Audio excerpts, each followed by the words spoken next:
इशारा भी कुछ मिल चुका है कि हो सकता है आसिफ अली जरदारी साहब भी इस वक्त दुबई के अंदर मौजूद हों। अगर जरदारी साहब भी वहाँ पे गए हुए हैं तो फिर ये मीटिंग किन उमूर के ऊपर हो रही है और ये जो डिस्कस हो रहा है वहाँ पे, ये मीसाक मईशत के लिए, किसी की वापसी के लिए है, दोबारा बरसर इक़्तिदार आने के लिए है, या इसमें बहुत सी और चीज़ें भी शामिल हैं?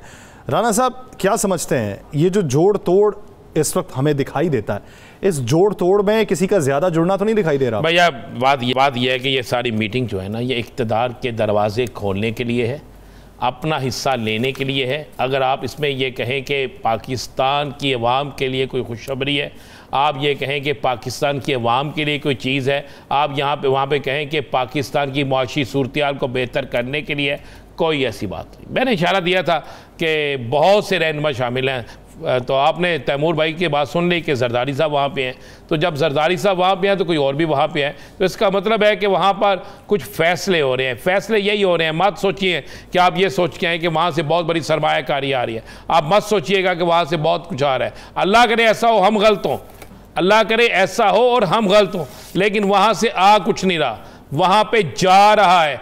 इक़्तिदार किसके पास जाना है, फैसले किसने करने हैं, इलेक्शन कब होने हैं, किसको किस जगह पे कितनी सीटें देनी हैं, ये सारी चीज़ें होनी है डिस्कस, इसके अलावा कुछ नहीं होना यार। अच्छा राना साहब, मेरे ख्याल से आपके पास आज एक एक्सक्लूसिव कोई स्टोरी है करप्शन के हवाले से या नाजायज़ इख्तियारात के नाजायज़ इस्तेमाल के हवाले से। या सर स्टोरी बड़ी मज़ेदार है। मुझे किसी ने फ़ोन किया और फ़ोन पे मैंने उस पर काम किया, फिर मैंने उसके डॉक्यूमेंट्स निकाले, क्योंकि एक हमारे यहाँ पे एक बड़ी चीज़ होती है, जब आप डॉक्यूमेंट्स के बगैर कोई स्टोरी करते हैं ना, 1 मिनट से पहले जो होता है ना, वो लोग कुछ ना कोई इल्ज़ाम लगा देते हैं। अच्छा, मज़े वाली बात आज मैं नहीं बताने आया हूँ कि पाकिस्तान के अंदर अबूरी सेटअप है पंजाब में, और मैं समझता हूँ कि मोहसिन नकवी साहब डेड होनेस्ट आदमी हैं, वो कोई ऐसा काम नहीं करेंगे। मैं ज़ाती तौर पर उन्हें जानता हूँ, बतौर सहाफ़ी भी। मज़े वाली बात आज मैं आपको सिर्फ 3 या 4 चीज़ें देता हूँ। ये डॉक्यूमेंट्स कुछ चल रहे हैं जिसमें आपको याद होगा लाहौर में एक रिकॉर्ड चला, बड़ा अहम तरीन रिकॉर्ड चला था कोऑपरेटिव का, बहुत ज़्यादा नहीं, एक जो अनारकली में याद है ना, उसमें एक शख्स को ये सामने चाह रहे हैं, इंक्वायरी में शख्स को उसका जुम्मेदार करार देकर गिरफ्तार करवा लिया गया, थाना पर्चा हो गया, पर्चे में वो गिरफ्तार हो गया, बाद में क्या हुआ क्या नहीं हुआ। अब मज़े वाली बात है, उसी शख्स को ज्वाइंट रजिस्ट्रार लगा दिया जाता है, नाम है उसका सेठ इकबाल। और मज़े वाली बात, आप लगाएं ज्वाइंट रजिस्ट्रार, इसमें भी कोई बड़ी बुरी बात नहीं है। किया क्या गया है, पंजाब जैसे शहर सूबे में लाहौर, साहिवाल, गुजरांवाला डिवीज़न, 3 डिवीज़न, 11 इजला का चार्ज एक ऐसे शख्स को दे दिया जाता है जिस शख्स के मतलब ये कहा जाता है कि जनाब इस पर करप्शन के भी पर्चे हैं, जिसके मतलब रजिस्ट्रार लिख के जाता है कि यह महकमा इंतहाई करप्ट है और यहाँ पर ये फला है, जिसके मतलब ये डॉक्यूमेंट्स मौजूद हैं, बाकायदा नैब, एंटी करप्शन और उसके बाद मुकदमात और बहुत सी चीज़ें। क्या पूरे पंजाब में और एक भी शख्स ऐसा नहीं है जिसको किसी जगह लगाया जाए? क्या पूरे पंजाब में कोई भी एक ऐसा शख्स नहीं है? सब ये तैनाती हुई कब है? ये तैनाती भी कुछ अर्सा पहले हुई है। और मज़े वाली बात है, मुझे पता चला कि ये 19वीं ग्रेड में है, पंजाब कोऑपरेटिव डिपार्टमेंट है जी उसका, और 2017 में 100 मोटो होता है, जिसमें यह साबित होता है कि ये रिकॉर्ड जो जलाया गया इसमें यह शख्स मुलव्वस है। फिर भी उसके इसलिए कि एक बहुत बड़ी सियासी पुष्टपनाही हासिल। अच्छा, ये कोऑपरेटिव के रजिस्ट्रार जो हैं, ये तो इस हुकूमत के आने से कोई 5-6 दिन पहले तब्दील हुए। क्या मौजूदा हुकूमत में ये तबादला हुआ या हुकूमत से पहले हुआ है? कहते हैं जी कि देखें, मुझे ये इस बात का नहीं, लेकिन ये मज़े वाली बात है, हुकूमत मौजूदा जो है इसमें उनके पास 3 डिवीजन्स के चार्ज हैं, 11 इजला के चार्ज एक बंदे के पास, उसी सीट के पास होता है। नहीं, क्या 11 डिवीजन के होते हैं? 11 रजिस्ट्रार होता है ना, उसके अंडर होते हैं, लेकिन ज्वाइंट रजिस्ट्रार है, ये ज्वाइंट रजिस्ट्रार है, ज्वाइंट रजिस्ट्रार, ये मुझे तो वैसे ही ये नशिस्त इख्तरा लगती है। अब मैं इसमें बहुत ज़्यादा तो मुझे अच्छा, उसके बाद बड़े मज़े वाली बात यह है कि अभी मैं आपको बता देता हूँ, कुछ दिन बाद एक नए लगाए जाएंगे, साजिद सैद डिप्टी रजिस्ट्रार लाहौर, इनके कहने पे एक शख्स फजल अहमद रंधावा 18वें ग्रेड में है, लेकिन 17वें ग्रेड की सीट पे बैठा है। मैंने जब जाकर चेक किया कि भाई ये ऐसा क्यों है, पता चला 17वें ग्रेड की सीट 18वें ग्रेड से बहुत बड़ी है। साहब यहाँ पे कुछ मंजूरे नज़र जो है ना, वो 18वें ग्रेड के वो स्पेशल सेक्रेटरी भी लगे हुए हैं। हाँ बिल्कुल लगे हुए हैं। अच्छा, chief secretary Punjab, DG anti corruption, सबको इस मामले में पता है, लेकिन ब्यूरोक्रेसी बड़ी तगड़ी है। नहीं कोई बिगाड़ सका उन शख्स का। मेरा एक सवाल था, मैंने सारी स्टोरी में जो सवाल निकाला कि 11 अजला हैं यहाँ पे, इससे पहले भी करप्शन होती होगी, बेइंतहा करप्शन होती होगी, इसमें कोई दूसरी बात नहीं, लेकिन 11 अजला में क्या पूरी ब्यूरोक्रेसी में इतने बंदे ही नहीं हैं कि जिनको लगाया जाए? रजिस्ट्रार तो एक ही होता है, ज्वाइंट रजिस्ट्रार के पास ये चार्ज तो नहीं होते ना।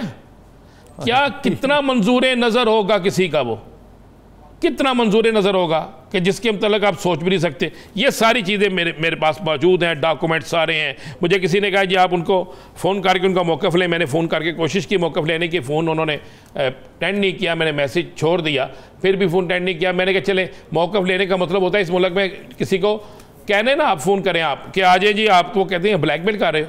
मैंने कहा जी उनके डॉक्यूमेंट सामने ले आते हैं और उनके मुतल्लिक़ अफसरान से ये एक सवाल छोड़ के जाते हैं, समेत मोहसिन नकवी साहब को, क्योंकि मैं जिस मोहसिन नकवी साहब को जानता हूँ वो करप्शन के खिलाफ डट के खड़े होते हैं कि क्या इनकी सिफारिश तगरी है, बाकी जो नाम है जो इन्होंने अपने कार्य खास सिफारिश एक चीज़ होती है, इस काम में और भी बहुत कुछ चीज़ें इन्वॉल्व होती हैं। क्योंकि मैं कोऑपरेटिव जितना समझता हूँ ये डॉक्यूमेंट, जैसे अगर आप देखें ना ये जो डॉक्यूमेंट्स हैं, इनको पढ़ने के बाद ये एक सोमोटो है, इसको पढ़ने के बाद बंदा परेशान हो जाता है कि यार इस सोमोटो के बाद ज्वाइंट रजिस्ट्रार जो है उसको ये क्या किया है। फिर उसके बाद एंटी करप्शन सिर्फ सिफारिश पे नहीं होती। ये साजिद हुसैन है जिसको जो लग जाएगा, आज मैं आपको एडवांस दे रहा, ये देखें ये एंटी करप्शन की है, ये मेरी नहीं है। उसके बाद अगला आप आ जाएँ, ये नैब के डॉक्यूमेंट से, ये नैब का लेटर है, ये नैब का लेटर है, ये हमारा नहीं है, ये नैब नहीं। ये सारी चीज़ें हमें नज़र आ रही हैं कि जब ये सारा कुछ है तो फिर कौन सी ऐसी मजबूरी है कि अवाम जहाँ पर सारा काम ही अवाम का है। ये जो ज़मीनों का फ्रॉड होता है ना कोऑपरेटिव सोसाइटियों में, ये जो लूट मार का बाजार गर्म होता है, ये उस वक्त होता है जिस वक्त आपके साथ सरकार का कोई ना कोई शख्स मिला हो, तो फिर अवाम लाखों नहीं करोड़ों रुपए अवाम के लुट जाते हैं। बैरूने मुल्क बेचारे जो ओवरसीज़ बैठे उनके पैसे, पाकिस्तान में बैठे, ये कितने लोगों के साथ होता है आपकी सोच से ज़्यादा है। हम तो अभी पटवारी माफिया को कहते थे ना, पटवारी बड़ा तगड़ा है, लेकिन यहाँ पर तो ब्यूरोक्रेसी में इतने तगड़े लोग हैं कि उनके आगे वज़ीर आला बेबस हैं, उनके आगे वज़ीर आज़म बेबस हैं, उनके आगे मुतल्लिका वज़ीर बेबस हैं, और फिर उनको 3-3 डिवीजन्स का चार्ज दे दिया जाता है, फिर नीचे लोगों को रखा जाता है। फिर पता चलता है 17वें ग्रेड की जॉब 18वें ग्रेड वाला इसलिए कर रहा है कि वो कहता है 17वें ग्रेड में मुझे ज़्यादा मज़ा आता है, क्योंकि 18वें ग्रेड में शायद वो मुझे चीज़ मिले ना। राना साहब ये होता है बड़े बड़े ग्रेड्स वाले, मेरे पे भी ये इंकशाफात हुए कि एक पोस्ट ही 18वें ग्रेड की है, 18वें ग्रेड की पोस्ट थी, उस पे 19वें वाला नहीं बल्कि 20वें ग्रेड का ऑफिसर लगाया गया। वो पहले, उससे पहले एक अच्छी पोस्ट, ये अभी रिसेंटली वो इस वक्त सेक्रेटरीट में बैठे हुए हैं, वो इससे पहले एक जगह पे बतौर कमिश्नर अपनी जिम्मेदारियां सर अंजाम दे चुके हैं। अब 18वें ग्रेड की पोस्ट के ऊपर वो इस वक्त सर वो इसलिए होगा कि जनाब, और वो सिर्फ सिफारिश की बुनियाद पे नहीं, मैं आपको बार बार दोहरा रहा हूँ कि ये जो नशिस्तें हैं ये सिर्फ सिफारिश पे नहीं होती। मैं राना अजीम साहब को जानता हूँ और मैं सिर्फ सिफारिश की बुनियाद पे कह दूँ, ऐसा नहीं है।